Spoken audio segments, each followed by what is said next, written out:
Mama ya demo mwenye uwanja wake kaingia sasa. Game ishaisha hii. Naona somo nalo leo.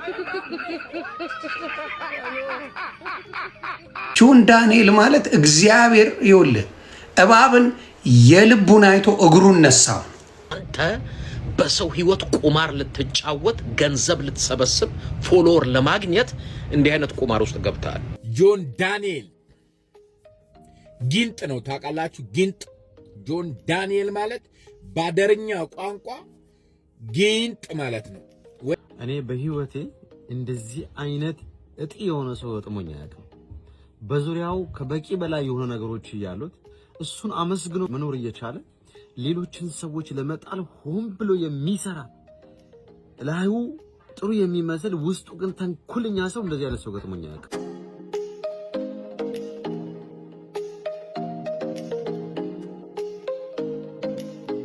ሰላም እንዴት ናችሁ? የተወደዳችሁ የሀገሬ ልጆች ሰላምታዬ በያላችሁበት የዓለም ዳርቻ ድረስ እንዴት ናችሁ? እኔ በጣም ደህና ነኝ። በዛሬው ቪዲዮ በመግቢያዬ ላይ ቀንጨብጨብ አድርጌ ለማሳየት እንደሞከርኩት እንግዲህ ሰሞኑን ከተፈጠረው አርሲ ላይ የታረዱ ኦርቶዶክሶች ጋር ተያይዞ ከድምጽ መሆንና አለመሆን ጋር ተያይዞ በጣም ብዙ ውዥንብሮች ተነስተዋል። የተፈጠረውን በአጭሩ ልንገራችሁ። በመጀመሪያ በጣም የሚያሳዝን ነገር አርሲ ላይ ተፈጠረ። ብዙ ሰዎች ድምጽ እየሆኑ ነበር። በጣም ብዙ ሰዎች ድምጽም ያልሆኑ አሉ። ከዛ አዶናይ ላይቭ ላይ ቁጭ ብሎ አዶናይ እንደሚታወቀው ዱባይ ነው ያለው። ላይቭ ላይ ቁጭ ብሎ ብዙ ሰዎች ገብተው አርሲ አርሲ አርሲ ሲሉ ምንድነው የተፈጠረው አርሲ? ይሄንን ጉዳይ ላጣራና ድምጽ ሆናለሁ አለ። ከዛም በነጋታው ወጥቶ ስለ አርሲ ስለታረዱት ኦርቶዶክሶች በስነ ስርዓቱ ድምጽ ሆነ። ኢትዮጵያ ለሀገራችን ሰላም ያምጣልን አለ። ከዛ አንዳንድ ሙስሊሞች የኛ ልጆች በጣም የምታስቡኝ ጆን ዳንኤል እውነት ለኛ አስቡ ድምጽ ሆነ ይመስላችኋል? ለኛ ቢያስብ ኖሮማ የዛኔ ከዚህ የሁለት ወር በፊት ድምጽ ይሆንልን ነበረ። አዶናይ ሙስሊሞች ሲነሱበት እኔ አዶናይ ይሻለኛል ከሱ። ከሁለት ወር ምናምን በፊት አክሱም ሙስሊሞች መስገጃ ተከልክለዋል፣ አዛን እንዳይሉ ተከልክለዋል ምናምን ተብሎ ያናክል ሲናገሩት ለምንድነው ድምጽ ያልሆነው ብለው አንፎሎ ቻሌንጅ ጀመሩ። እቺን ሲያይ ጆን ዳንኤል እንግዲህ ይሄንን ሲሰማ ጆን ዳንኤል በምንድነው ይሄንን ልጅ ምጥለው ብሎ ሎራት ሲያስብ ነበር። ከእስር ቤት ከወጣ ጀምሮ ብዙ ነገር በቃ እያስጨነቀው ነው። የአዶናይ ጉዳይ እንዴት ነው እሱን ጥዬኔ ከፍ ምለው እያለ ነበረ። እቺን አጋጣሚ አገኘና ያኔ ከወራት በፊት ስለ አክሱም ሲነገር ጆን ዳንኤል የት እንደነበረ አይታወቅም። አርሲ ላይ እለት ኦርቶዶክሳውያን እየተገደሉ ያውም በቪዲዮ በሚታይ ያውም በጣም ቁጥራቸው ብዙ ምዕመናን እየሞቱ የአክሱምን ያነሳል። እግዚአብሔር ያሳያችሁ። ከስንት ጊዜ በፊት ሀፕን የሆነ ነገር ያኔ ለምን ቪዲዮ አልሰራ? ለምን ያኔ ድምጽ አልሆንክም? አሁን ላይ ያንተንስ ድምጽ የፈለገው ኦርቶዶክስ አይደለም። ማንንም ቤተክርስቲያን ማንተ ድምጽ አትፈልግም ሲጀምር። አንተም ለቤተክርስቲያን ድምጽ ሳይሆን የፈለከው አጀንዳ ማስቀየሪያ፣ ሁለት ደግሞ መጣል የፈለከው ያ ምስኪን የሆነ ልጅ አለ አዶናይ የሚባል እሱን ለመጣል ሆን ብለ ያደረከው ሴራ ነው። እንግዲህ ጸጥ ብሎ ነበረ። ዛሬ ሙስሊሞች አዶናይ እንዴት ስለ አክሱም ሳይናገር ስለ አርሲ ተናገረ ብለው አንፎሎ ቻሌንጅ ሲጀምሩ ከሱ ኋላ ተነስቶ የሆነ አስመሳይነት የሚመስል ድምጽነት፣ የሆነ በቃ ምቀኝነት የተቀላቀለበት ድምጽነት ጆን ዳንኤል ወጥቶ ድምጽ ሆነ። ምን አይነት ድምጽነት መሰላችሁ? አዶናይን ሙስሊሞች አታክ ማድረግ ሲጀምሩ ላጥ ብለህ ገባህና ፍትህ ለአርሲና ለአክሱም አይነት ሙድ ተጫወተ። ፍትህ ለአክሱምና ለአርሲ የሚል ጭውቴ ዘመጣ ጆን ዳንኤል። አየህ ምንድነው ሾፍካ ላጥ ብለህ ቻየሽ አየህና ነገሩ እንደሚያዋጣ ስታክ ፌሬውን ካስመስለህ መጣ። ቤተሰቦቼ ፍትህ ለእህትና ለወንድሞቼ መጠየቁ ምኑ ጋር ነው ችግሩ? ፍትህ ለአክሱም እህት ወንድሞቼና ፍትህ ለአርሲ እህት ወንድሞቼ ብዬ የሰራሁትን ቪዲዮ ሪፖርት አድርገው አስጠፍተውብኛል። እንዲሁም ደግሞ አካውንቴን እንደምታዩት እንግዲህ ዋርኒንግ ላይ አድርገውታል። ይሄ ሲዘጋ 3ኛ አካውንት ነው። ምንድነው ጥፋቱ? ፍትህ መጠየቅ ለእህት ለወንድሞቼ።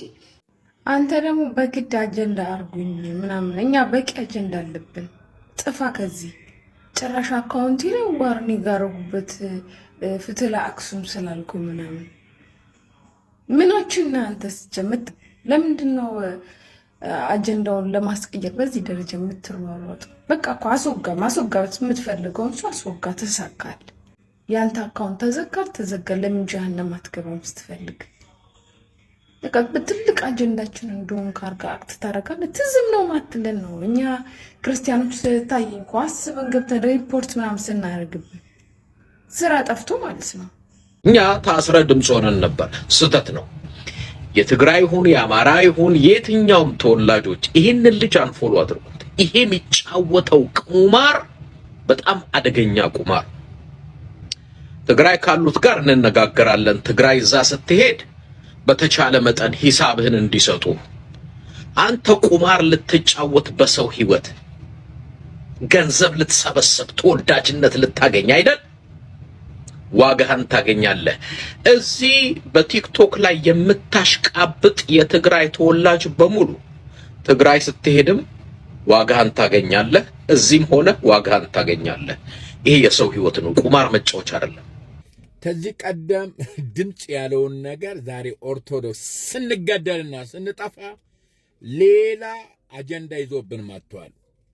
ጆን ዳንኤል ጊንጥ እያላችሁ ኮሜንት ላይ ጻፉልኝ።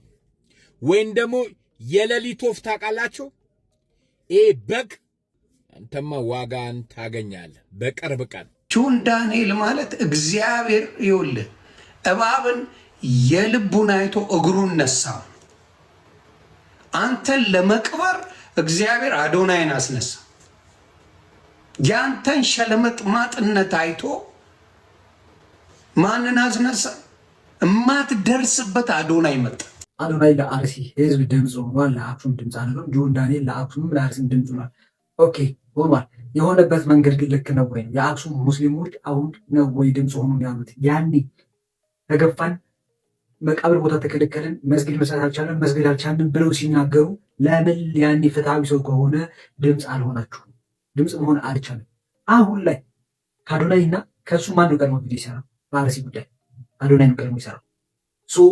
አዶናይ ልክ ሲሰራ ጠብቆ የአዶናይ እንደዛ ተቀባይነት ማጣት ጠብቆ የአክሱምንና የአርሲን አንስቶ ፍትሃዊ ሰው ለመምሰል ለምን ሞከረ? እንዴት ነው የምታስቡት? አይምሯችሁን እንዴት ነው የምታሰሩት? በጣም ግርም ነው የምትሉ። ዳንኤል ይችላል፣ ፍትሃዊ ሰው ነው። አዶናይ ፍትሃዊ ሰው አይደለም። አንፎሎ እናድርገው የሚል ሰበጣ ጋውጣ ውስጥ የምትገቡት ፍትሃዊ ሰዎች ነን ብላችሁ ካመናችሁ፣ በትክክል እናስባለን ብላችሁ ካሰባችሁ አይምሯችሁን አሰሩትና እረጋጋችሁ ይሁን። ይህ አንድ ሰው ወጥቶ ስለተናገረ እንደ ከብት አትነዱ። አዶናይ ወይ ለአክሱም ድምፅ አልሆነም። አክሱም ላይ የተገደለ ሰው የለም። እንዲህ ከመሞትና ኑሮ መስገጃ ከመጠየቅ መስጊድ ከመጠየቅና እንዳይኖር እየተደረገ ካለ ሰው ማን ይቀድማል? እንደ ሰውኛ ካሰባችሁ ለአክሱም ድምፅ መሆን አለበት፣ እሰይ መሆን አለበት። እንዲሆንስ ጠይቃችሁታል? እንዲሆን መቼም የአክሱም ጉዳይ ሲነሳ ላይቭ ከፍቶ ገብቷል። ከአክሱም ጉዳይ በኋላ 2 ጊዜ 3 ጊዜ ላይ ገብቷል። እዛ ሄዳችሁ አክሱም ብላችሁ ጽፋችሁለታል። ስለ አክሱም ጉዳይ ያሳውቃችኋል። ያውቃል አያውቅም ሌላ ጉዳይ። ስለ አርሲ ሳይሰማ ነው ሰምቶ ነው ሌላ ጉዳይ። ግን ላይቭ ላይ ገብቶ ብዙ ሰው ስለ አርሲ ድምፅ ሊሆን ተናል። ምንም ከምኑ እንደምታገናኙት አይቀርም። ይህ ማይንዳችሁን አሰሩት። ይህ ድፍን የሆነ ማይንዳችሁ እንዲሰራል። ዝም ብሎ እንደ ከብት አይነዳ። ባይዘዌ አንድ ነገር ልንገራችሁ። ለሙስሊሞች ወጥቶ አዶናይ ድምፅ ቢሆንም ያን አክል የሚቀየር ነገር የሚኖር አይመስለኝም። ምክንያቱም ብዙ እዛ ቦታ ላይ መስራት ያለባቸው እዛ ቦታ ላይ ጉዳዩን ሊቀይሩ የሚችሉ ሰዎች ጆሮ ዳባ ልበስ ብለው ዝም እስካሉ ድረስ አዶናይ ወጥቶ ተናገረም አልተናገረም የሚቀየር ነገር ላይኖር ይችላል። በሁለተኛ ደረጃ ደግሞ ላይቭ ላይ ገብቶ ቁጭ ብሎ በጣም ሲጨቀጨቅ ስለነበረ ነው በነጋታው አጣርቶ አዶናይ ስለዛ መናገር የቻለው። ያናክል ስለ አክሱም ኢንፎርም የተደረገ ነገር የለም። ሁላችንም ስለ አክሱም ያናክል አልሰማንም። አሁን ነው እኔ በትክክል እየሰማው ያለሁት። በወቅቱ እንደዚህ ተራግቦ እንደዚህ ብዙ ሰው አልተናገረም። የጉዳዮቹም ክብደት ሃይማኖታዊ ከመሆኑ በስተቀር የጉዳዮቹ ክብደት ራሱ በጣም ይለያያል። አስተዋዮች እንሁን እስኪ። የተወደዳችሁና የተከበራችሁ አብራችሁን ስለቆያችሁ ልባዊ ምስጋና በያላችሁበት ድረስ። ይህ ውብ ሚዲያ ነው። በየቀኑ እናንተ ሐሳባችሁን ብታካፍሉባቸው ያልኳቸውን መነጋገሪያ የሆኑ የሶሻል ሚዲያ ጉዳዮችን ይዤላችሁ እቀርባለሁ። ቪዲዮውን ከወደዳችሁ ሰብስክራይብ በማድረግ የቻናሌ ቤተሰብ ሁኑ። መልካም ጊዜ ይሁንላችሁ። ናውጣ እኮ ነው የምልህ አንተ።